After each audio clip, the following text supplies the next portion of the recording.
Uang itu penting. Uang itu fondasi di kehidupan sekarang yang kita miliki ini. Kenapa harus berpikir bahwasanya usaha kita harus besar, tapi sebenarnya keuntungannya nggak kemana-mana. Kita selalu memiliki konsep akuntansi lama, di mana penjualan dikurang pengeluaran itulah keuntungan. Akuntansi, laba belum tentu dalam bentuk uang. Bahkan perusahaan yang bangkrut aja bisa memiliki keuntungan. Perusahaan semakin besar itu tidak menentukan bahwasanya perusahaan tersebut memiliki sebuah keuntungan yang besar juga.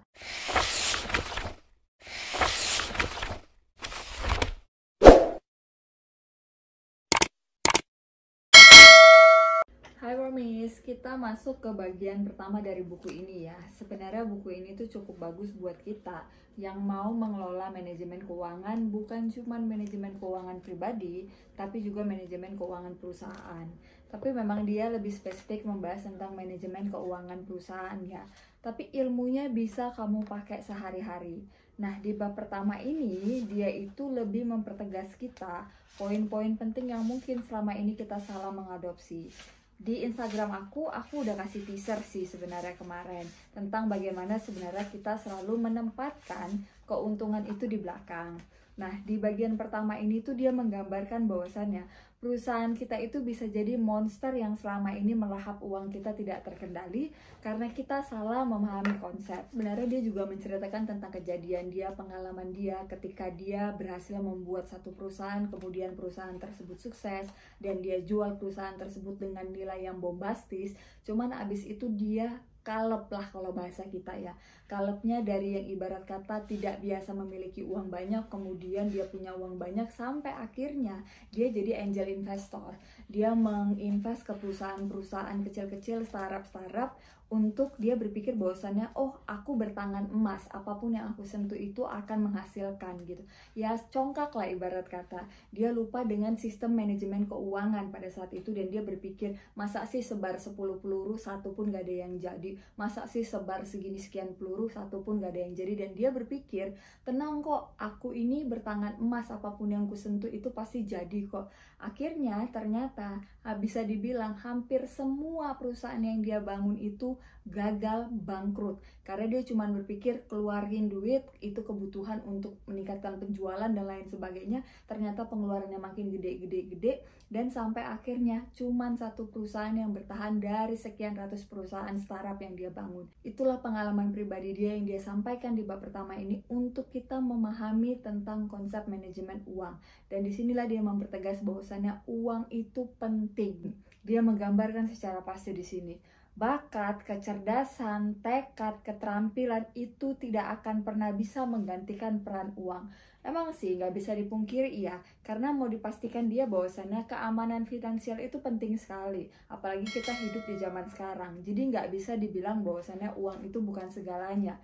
Kalau kita mau menempatkan begitu, sama saja kita mengabaikan kepentingan-kepentingan kita. Karena kan apapun sekarang itu membutuhkan uang gitu. Ibarat kata kamu mau ke toilet aja kamu harus bayar 2.000 kan. Jadi hal-hal seperti itu yang selalu kita didoktrin dengan salah, sehingga kita menempatkan bahwasannya uang itu bukan segalanya.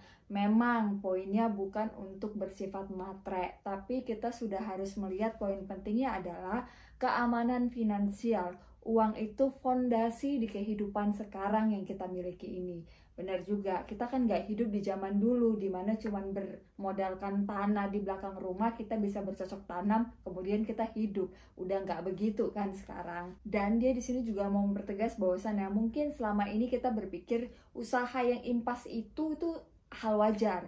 Kayak aku udah pernah ngebahas, kita selalu berpikir bahwasannya oke, kalau kita mendapatkan hasil dari usaha kita, kemudian biaya modalnya tertutup, walaupun kita nggak untung itu wajar. Nah di sini dia mempertegas bahwasannya itu sama saja kita memupuk masalah. Itulah tadi dia bilang monster yang sedang kita ciptakan. Karena semakin besar usaha itu sebenarnya kita semakin pusing. Karena emang benar, kalau kita semakin besar itu artinya kan semakin banyak yang diurusin. Ketika kita memiliki pola paham bahwasannya usaha yang penting impas keuntungan belakangan, otomatis kan kalau semakin besar usaha yang kita milikin, berarti kan pusing tentang hal itu tuh semakin tinggi sekali. Itu yang dia mau mempertegas di bab pertama ini. Dan ini juga keseringan orang tuh menganggap bahwasannya untuk memiliki suatu usaha itu berarti kita harus tumbuh semakin besar dan besar. Konsep ini sebenarnya cenderung salah di mata dia. karena sama saja kita menempatkan ego. Kita sudah tidak memikirkan apakah perusahaan kita itu atau apakah usaha kita itu memiliki keuntungan, atau kalaupun untungnya sedikit nggak apa-apa, yang penting kita growing gede. Padahal itu kan nggak perlu. Kalau misalkan kamu bisa menghasilkan keuntungan yang besar dari usaha yang kecil, kenapa tidak? Kenapa harus berpikir bahwasanya usaha kita harus besar, tapi sebenarnya keuntungannya nggak kemana-mana, nggak juga ikut bertumbuh. Itu dia mau mengajarkan di sini. Akhirnya kita masuk ke sistem survival trap, yaitu jadi serabutan. Akhirnya kita melenceng jauh dari visi misi usaha atau visi misi bisnis kita. Dan di sini kita jadi serabutan, itu ibarat kata, udahlah yang penting dapat dari klien mana aja nggak apa-apa, yang penting kita dapat duit, gimana caranya supaya ini tidak boncos, kita mikirnya gitu kan.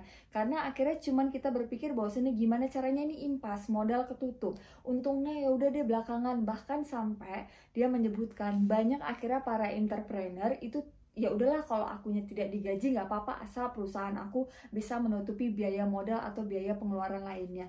Itulah akhirnya dia bilang kita masuk ke sistem survival trap. Akhirnya kita ikhlas berurusan sama klien yang mungkin seharusnya nggak perlu dijadikan klien, kemudian kita ikhlas ngambil kerjaan-kerjaan yang seharusnya bukan kerjaan kita, kemudian kita akhirnya ngambil kerjaan-kerjaan yang benar-benar di luar dari konteks usaha kita yang di awal itu tadi.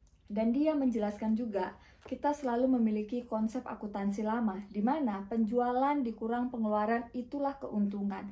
Akhirnya memberikan suatu pemahaman kepada kita bahwasannya okelah keuntungan lagi dan lagi diletakkan di belakang.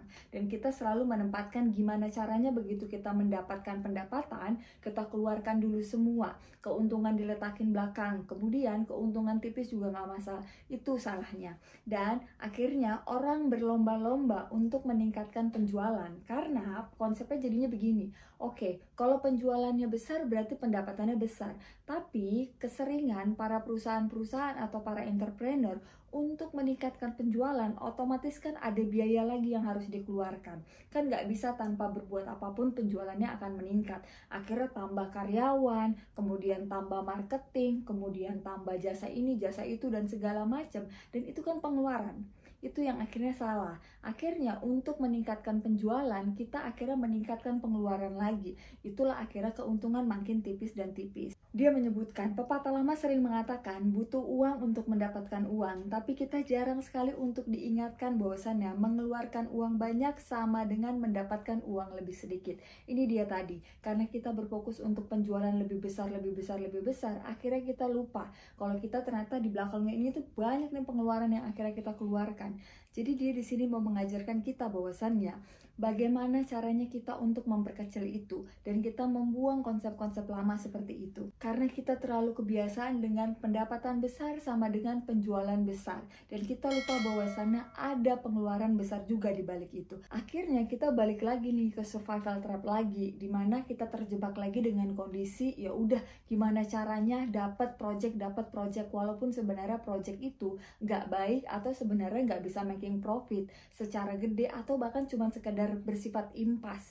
Itu dia yang disayangkan, dan dia mengajarkan kita untuk melihat itu. Dan dia juga mempertegas bahwasannya dalam akuntansi laba belum tentu dalam bentuk uang. Nah ini dia, kalau kita tanya sama orang akuntan, mereka akan bisa menghitung dengan segala macam nomor-nomor yang mereka masukkan dalam perusahaan tersebut itu bisa memiliki keuntungan. Tapi ketika ditanya mana keuntungannya, mana duitnya, ternyata dalam sistem akuntansi keuntungan itu belum tentu ada dalam bentuk uang. Secara hitung-hitungan itu keuntungan, tapi tidak berarti uangnya ada. Itu yang sering terjadi. Itu makanya kalau misalnya perusahaan mungkin diaudit kali ya, dihitung tuh dapat keuntungannya, tapi begitu didilik lagi mana ini duitnya gitu, kok kita berdasarkan nomor-nomor dan angka-angka ini kita untung, tapi kok keuntungannya nggak ada gitu.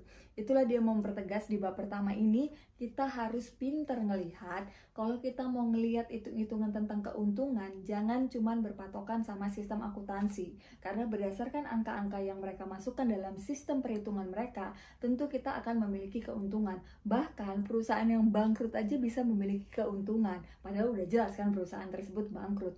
Itulah dia mau mempertegas di sini. Jadi di bab pertama ini dia mau membuat kita untuk melihat perusahaan semakin besar itu tidak menentukan bahwasannya perusahaan tersebut memiliki sebuah keuntungan yang besar juga.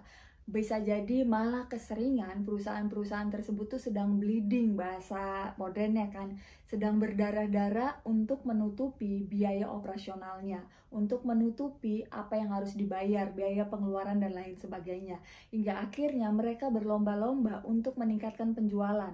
Tanpa disadari, pada saat mereka berlomba-lomba untuk meningkatkan penjualan, ada pengeluaran-pengeluaran yang diikuti di belakangnya itu yang harus dibayarkan. Akhirnya pendapatan yang masuk harus dikeluarkan lagi dari biaya pengeluaran yang besar juga, dan itu mereka suka lupa. Jadi di sini juga mau mengajarkan bahwasannya jangan lupa dengan pajak. Ada sebenarnya nominal-nominal lain yang harus kita keluarkan di luar dari biaya pokok modal. Itu yang terkadang orang lupa, dan orang juga lupa untuk menggaji dirinya. Ini yang dia sebut juga di awal, keseringan para entrepreneur itu tidak menggaji dirinya di awal karena berpikir yang penting perusahaannya tidak boncos, yang penting impas. Itulah yang dia mau angkat poinnya di sini, agar kita melihat, agar kita memahami bahwasannya itu adalah konsep yang salah yang mungkin selama ini kita adopsi.